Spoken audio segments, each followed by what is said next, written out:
Yoimiya's name is renowned throughout Hamizaka. She is the most skilled pyrotechnician in Inazuma and is known as the Queen of the Summer Festival.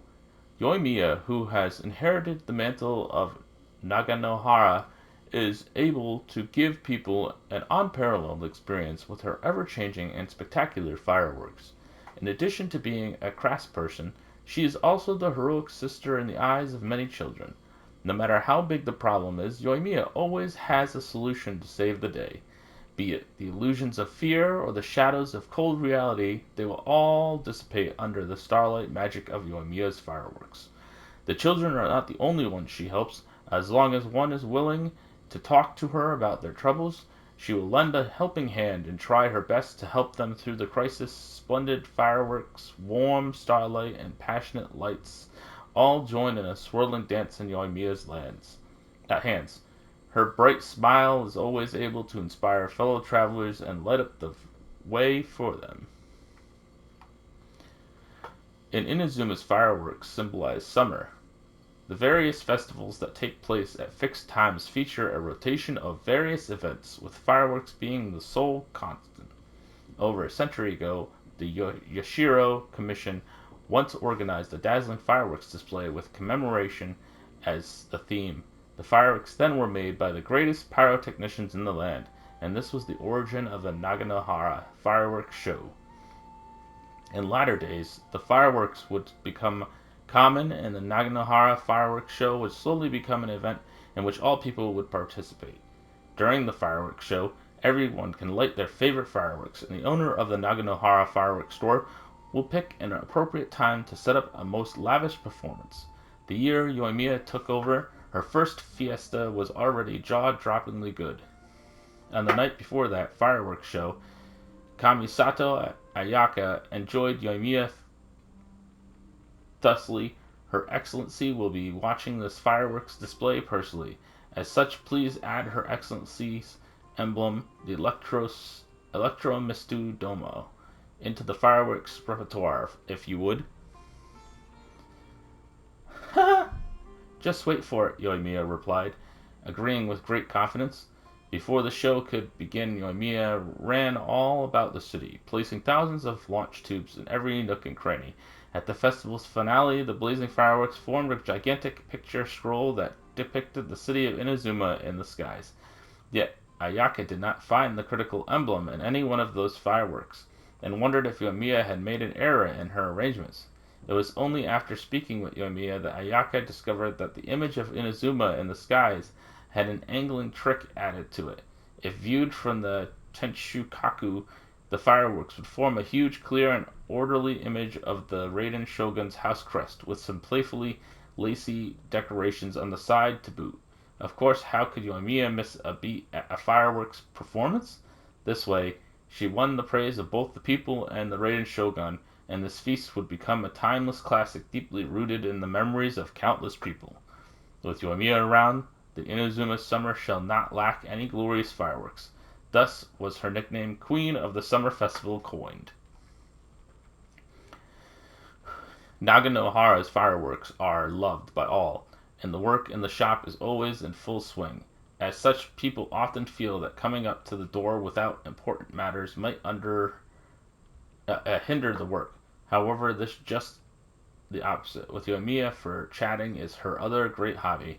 In fact, if there's one thing to talk to, she might actually find it hard to focus.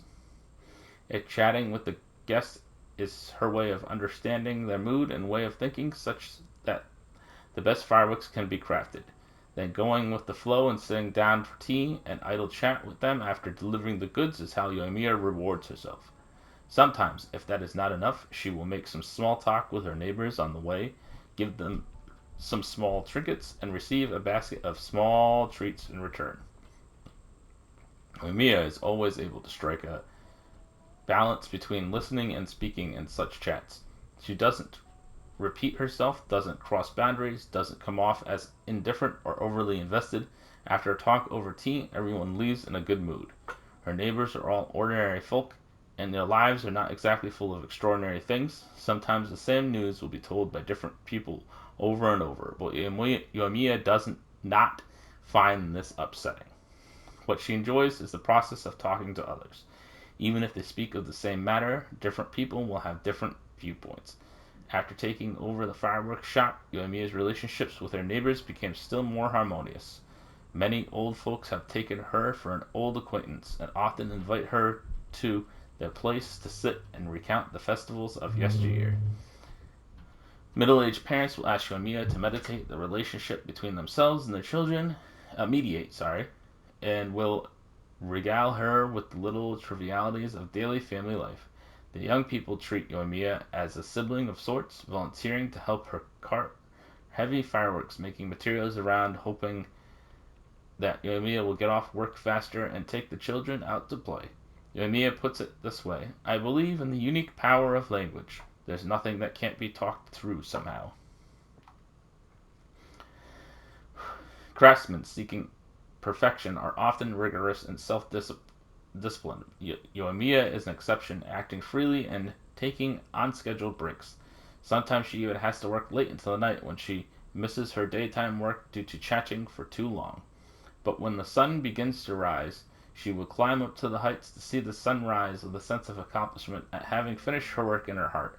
Looking out at the hazy amber gold clouds, Yoimiya often gains new inspiration, imagining all members of new fireworks in her mind even as sleep draws near.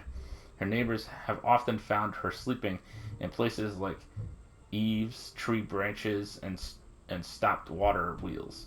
Sometimes she even falls down before blearily watching her sweet dreams and golden skies fade away into the distance. Fortunately, she has never been seriously injured in such incidents, but she has gotten a number of scrapes and cuts, and it was on that account that she learned how to deal with wounds. At some other times, Yoimiya will sleep until the midnight, settling all matters with gusto before heading out for a stroll. Perhaps it may turn out to be an impromptu adventure, or perhaps a test of courage. If a friend is interested, she might call upon them. If she wishes to be alone, she will travel in solitude. Living on as she pleases gives Yoimiya a sense of freedom. As for others, they may encounter her at any time at all. She enjoys this freedom, often saying that it has made her life ever very interesting indeed. Of course, she will restrain herself on the eve of celebrations. Mistakes shall not be made during these all-important performances, her official business. Apart from selling fireworks, Naganohara Fireworks also sells various intricate knickknacks. They can be said to be Yoimiya's second career. All manner of trinkets adorn the shelves, with some of them being exotic imports from Baidu that were modified and made into highly distinctive handicrafts, and others being practice works created during bursts of Yoimiya's explosive inspiration from the scatter bloom marbles that will blossom when they knock against each other, leaping tops that chirp like birds as they spin, the neon dragonfly that changes hue as it ascends into the air, and the somewhat failed Onikabuto chariot.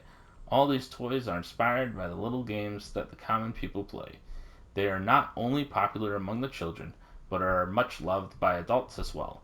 Even Arataki Ito, the, he- the head of the Arataki gang, comes over to buy her specially made knickknacks, which he then brings to go challenge the one he has declared his nemesis. Yoimiya's knickknacks are not just toys with some thought, they can be very useful in one's daily life. The most classic example of this is the katydid coil, which is a ring that can contain a variety of flammables and spices. When ignited and hung up in the summer, it can be used to repel mosquitoes. Many people have come to ask Yoimiya for help on account of her excellent craftsmanship, and though she protests, saying, "Hey now, this is a fireworks shop, not an everything shop. Even I can't possibly do it all," she will still try her best to help, even if her earnings for the whole day are only enough to buy a few snacks. She'll enjoy the whole thing, too. Everyone in Hanamazaka is her friend after all. The rainbows become fireworks, and they my wishes know. My wishes rise into the skies, and through the night they show. This nameless folk song has been around for a long time now. In recent years, it was misconstrued by the children to mean that as long as they brought some shiny trinkets, they could exchange them with Yoimiya for fireworks that belonged just to them, and that if they lit those fireworks up, their wish will come true at some point in the future. As such, the children of Hanamizaka set about searching for beautiful little trinkets with their song on their lips before bringing them to Yoimiya, with expectation eagerly written on their faces. Yoimiya was quite troubled by this at first, but after hearing how the children had interpreted that song, she accepted their requests gladly and even added her own spin to the tale.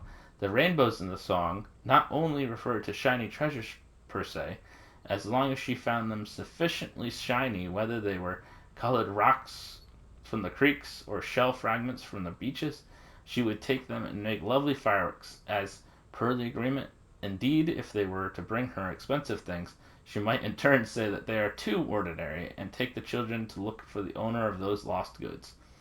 But it really did not matter if the treasures were shiny or not. The important part was the conviction the children had that rainbows could indeed be exchanged for fireworks. Though some might take it for naivety, Yoimiya will give her all to protect the lovely wishes that only children can have. The things we believed in and experienced as children become irreplaceable treasures. The legendary picture books of Inazuma are often filled with the following image: the cute and playful great Mujina Yoikai, the majestic Shiba warrior, the Origami Nu, who appears out of nowhere. Perhaps those who drew demons in such cute forms also had a similar intention to Yoimiya. The children gather around Yoimiya, enjoying a gladsome time even amidst Inazuma's lockdown.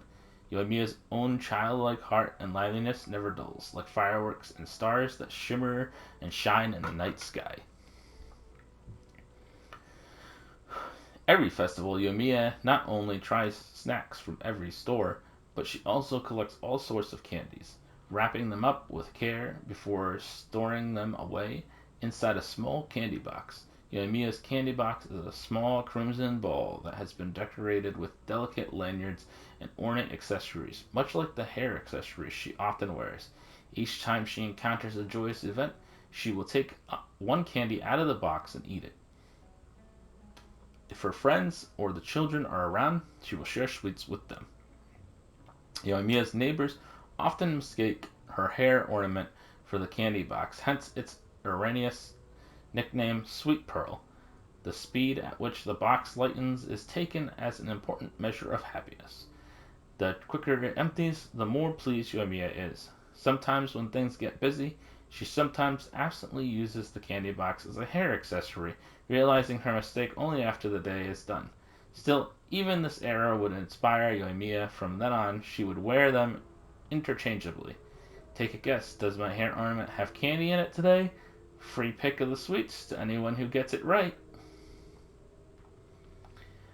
Yoimiya is always up for a chat. It is only when the fireworks are ascending into the skies that she quiets down and just watches the lovely scenery. People often say that fireworks come and go in a fleeting heartbeat, but if they are memorable enough, they will remain and bloom forever in people's hearts. Those who accompanied you and the loveliness of the moment itself will burrow deep into your mind as a beautiful memory. And as you look upon the small fireworks many years later, that same memory and the feelings that came with it will surely rise again to the forefront of your heart. Is this not also eternity? The special firework formula slips that belong solely to the Naganohara family exists for precisely this purpose. By incorporating goodwill and wishes into the gorgeous fireworks, ephemeral things are etched into eternity. This is the meaning of Yoimiya's line of work. On one summer night, following her taking over Naganohara fireworks, Yoimiya could not sleep unless she continued in her research till daylight came. Suddenly she heard a tinkling sound, and a burning red object fell into an unused launching tube. At first, Yoimiya used her vision as a sort of lighter. Fortunately, her father discovered it and explained the vision's significance to her. So this tiny gem could grant a person astonishing and mysterious powers. And yet, what else could it do other than protect the children or chase some mischievous monsters away? Even if it could have other uses, Yoimiya thought, it may not ever need to do these things in my hands. I'm just someone who pursues happiness a fireworks maker who enjoys living life. Time has flown ever since then, and Yoimiya has grown ever more skilled in the manipulation of fire, with her skill at making fireworks having likewise increased. Sometimes she stops to ask herself this: how did someone as ordinary as me receive the acknowledgement of the gods? Do the gods enjoy fireworks by any chance?